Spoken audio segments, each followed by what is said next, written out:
Hi guys, good afternoon and welcome to Money Control. I'm Karunya Rao. With me is Manisha Gupta and we're here to talk about what's happening in the commodities basket, and all the focus and limelight still continues to be on metal prices.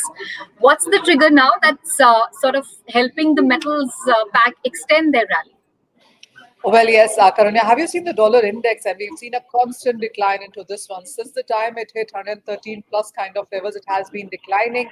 And currently we are trading below 107, and that clearly has been supportive.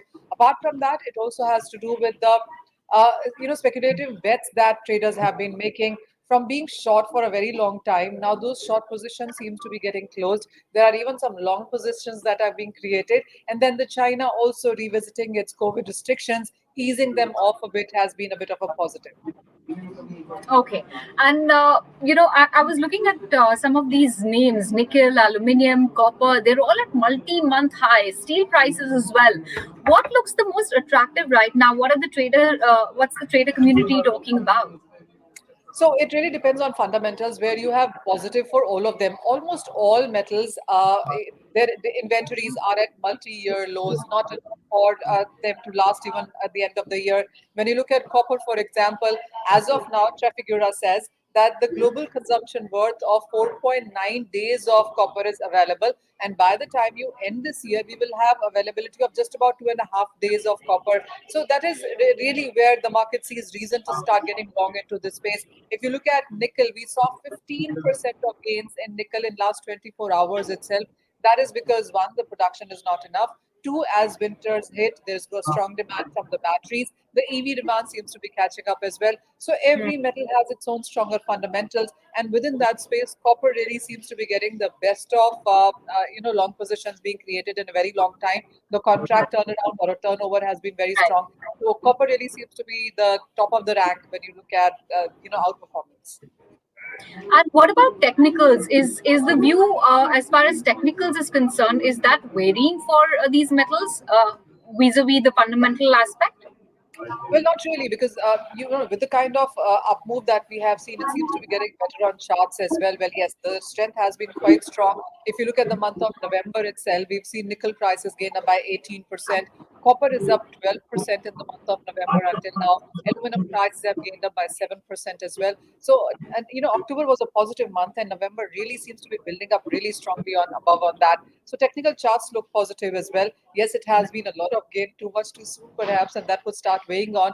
But with the kind of fundamentals that we are looking at, and if China continues to hold on to the kind of take a rollback that they have done in sense of restriction, then we could be looking at some positive moves here.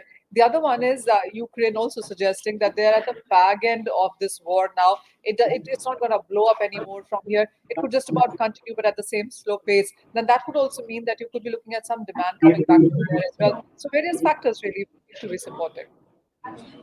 What's really interesting is the bounce back in precious metals as well. Gold is holding quite firmly above 53,000 rupees for 10 grams. Silver is looking pretty good, close to 5 month highs. What are the triggers here, and do you, I mean, not just you, but do experts suggest investing at these levels, or do you foresee any cool off which could provide a good opportunity to enter for those who missed out the rally in precious metals? Oh, well, Karuna, I really want to say we told you so. We've been discussing gold and silver for a very long time, and we've talking about only buying, accumulating at those lower levels that we saw a couple of months back as well. And gold clearly has performed so well. 53,000 rupees is back, and we've been telling our viewers to buy below 50,000. I mean, that is the kind of views that were coming in from banks and brokerages as well. Look at silver. I mean, the low for this year has been at 54,000, high at 73,000, and between all of this volatility, we are back at around 62, 63,000 in case of silver as well. $22 per ounce is back. If it holds there on charts, I mean, charts here really get more important. So if these current prices hold, then we are looking at higher highs from here. I mean, for gold, people expect the prices to go to 1780, 1800 on the higher side, 1810 as well. The Indian markets could be looking at a high of 53,500. For silver prices, 64, 65,000 is what the street is talking about now. Okay, but is this still a good time to enter? Because I think the demand looks pretty firm for both of these, gold and silver. There's the wedding season, which will go on for another couple of months. So, Oh do you yes. think now is still, it's still not a bad time to dip in if one has missed the bus when it was more attractive, maybe a couple of months ago? So, central banks have been buying and big amounts really in the previous quarter. The jewelry buying will continue, whichever price you see here. But for the investment demand, well, yes, another, a 700 rupees down from here should be a good level to buy.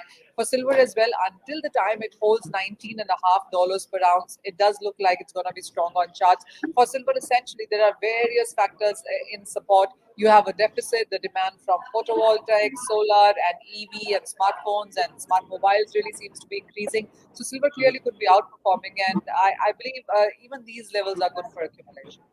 Okay, well, those who were not taking note of what we were talking about all of these months, this still not very late. You can perhaps look at investing in any of these. Take your pick. All of these metals, including the precious metals, look pretty attractive both from fundamental and technical standpoint.